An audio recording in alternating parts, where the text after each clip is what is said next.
एक गांव में एक क्षत्रिय वाला रहता था। उसका नाम प्रजय था। प्रजय हर रोज उसके बनाए हुए क्षत्रियों को 4 पहिए वाली गाड़ी पर गांव में बेचता था। प्रजा के क्षत्रिय गर्मी के मौसम में और बारिश के मौसम में अच्छे दाम पर बिक जाते थे। ऐसे प्रजा का व्यापार अच्छा चल रहा था।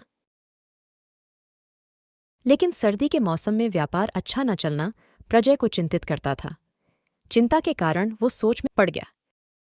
जब उसे उसके सामने 2 बच्चे, एक कुत्ता और एक बॉल के साथ खेल रहे थे, ओहा! तब उस कुत्ते पर लगे धब्बे और उस बॉल के 12 रंगों के जैसे। अगर मैं भी क्षत्रियों को बनाने में इनका इस्तेमाल करूं। ऐसे अपने विचार के अनुसार अलग तरह के क्षत्रिय बनाना शुरू कर देता है। सबसे पहले क्षत्रिय की तैयारी के लिए जरूरी पॉलिस्टर कपड़े को खरीदता है और फिर उस क्षत्रिय पर लगाने के लिए रंगों को इकट्ठा करता है।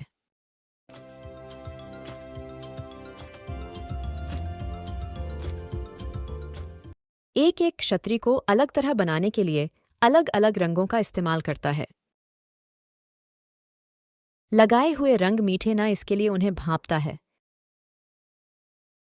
ऐसे अलग अलग तरह के छतरी बनाता है। प्रजय कुत्ते पे लगे धब्बे का छतरी, इंद्रधनुष के रंगों वाला छतरी, पानी में कूदते हुए डोल्फिनस की छतरी, रंगीले फूल की छतरी, हाथी के चित्र के छतरी, विश्व के नक्शा वाला छतरी, पीले बतख के छतरी, ऐसे तरह तरह के छतरी बना के उसे गाड़ी पे गांव में बेचने जाता था। प्रजा के पास एकदम नए विभिन्न प्रकार के अलग अलग छतरी होते देख गांव के सारे लोग आकर्षित हो गए और कुछ तरह सर्दी का मौसम होते हुए भी उसके छतरी अच्छे दाम पर बिक जाते हैं। प्रजा का व्यापार अच्छा चलने पर उस पे कल्पना नामक एक और छतरी व्यापार चलाने वाले की नजर पड़ गया। ओहो! तो ये है वो आदमी जिसके कारण मेरा व्यापार ठीक से नहीं चल रहा। छतरियों पर अजीब तरह के चित्र डालने से इतना बिक जाते हैं। क्या बिना किसी देर के इसका काम तमाम करना होगा? ऐसे कल्पना प्रजा के प्रति ईर्ष्या और द्वेष पैदा करने लगी और सोचती है कि उसका व्यापार ठीक चलाने के लिए प्रजा के व्यापार में मुश्किलें खड़ा कर देगी।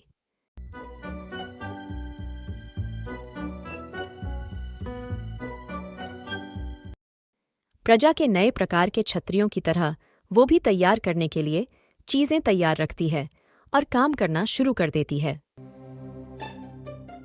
काम में व्यस्त कल्पना को देख उसके पति, अरे, कितनी देर से छतरियां बनाते रह जाओगी? तुम तो वैसे भी कह रही थी कि व्यापार अच्छा नहीं चल रहा है, तो फिर इतना कष्ट लेने की क्या जरूरत है? हमारे गांव में प्रजय नामक एक छतरी बनाने वाला है।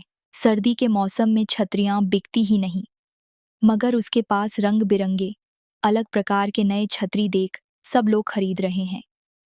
इसलिए मैं भी उसी प्रकार के छतरियां बना रही हूँ। अच्छा, परंतु तुमने अगर उसके ही जैसे छतरियां बनाई, तो इस बात की क्या यकीन है कि लोग तुमसे भी उसी तरह खरीदेंगे? इसीलिए मैंने इसका एक उपाय सोचा है।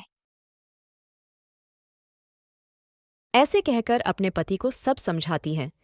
अपने पति के साथ रात को प्रजा के घर जाती है। प्रजय वहां छतरियां बनाना खत्म करके परिवार के साथ भोजन के लिए दूसरे कमरे में जाके बैठता है। यह देख छतरियों को रखे हुए कमरे में खिड़की के लोहे के छालों को खींचकर अपने पति को अंदर भेजती है।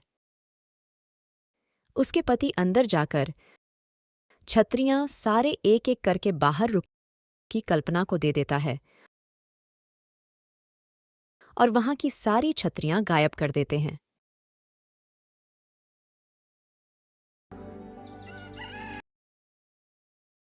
जब अगले दिन हर रोज की तरह अपने छतरियों लेने उस कमरे में जाता है तो वहां एक भी न दिखाई देने पर चिंतित हो जाता है और तुरंत सारा घर ढूंढने लग जाता है। पायल, पायल, कहाँ हो तुम? इस कमरे में एक भी छतरी नहीं दिखाई दे रही है।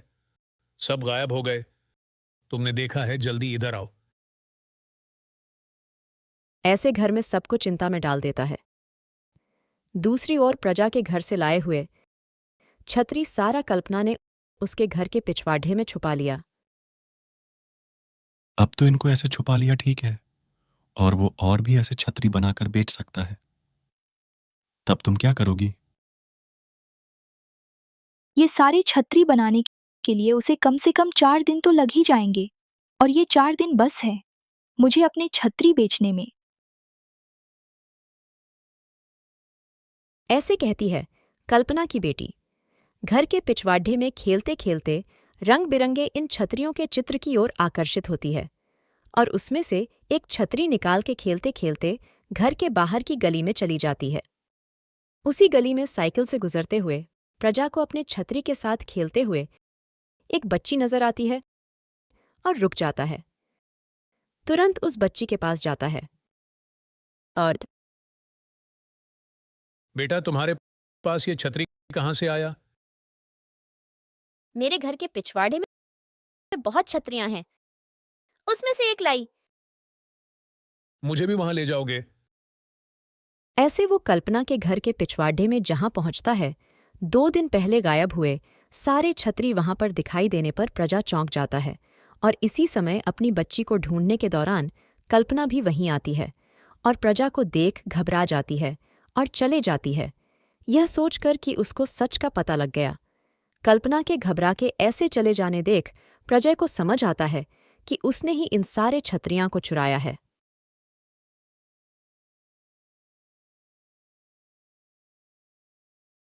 सच पता लगने पर प्रजा दुखी होता है और सोचता है कि छतरियों के चित्र के अलावा कुछ और भी कर सकते हैं और इसलिए नए प्रकार के छतरी बनाने का निश्चय करता है। केवल अलग अलग चित्र और रंग ही नहीं, बल्कि एकदम नए प्रकार के छतरी बनाना शुरू कर देता है।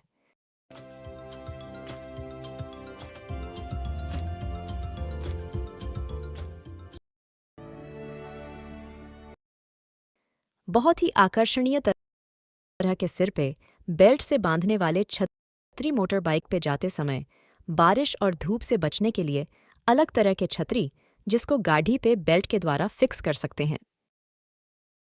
3 साल तक के बच्चों के लिए भी छोटी सी छतरियां होटल में बाहर के टेबल पर बैठने को धूप से बचाने के लिए अलग तरह के बारढ़िए और भारी छतरियां, ऐसे तरह तरह के और एक नए प्रकार के छतरियों को बड़े आकर्षक रूप में और रंगों में बनाकर उन्हें बेचना शुरू करता है। ऐसे उन नए प्रकार के छतरियों को बेचने के दौरान एक दिन प्रजय को कल्पना दिखती है और कल्पना तुरंत शर्म से अपना मुंह मोड़ लेती है और वहां से चलने लगती है। जब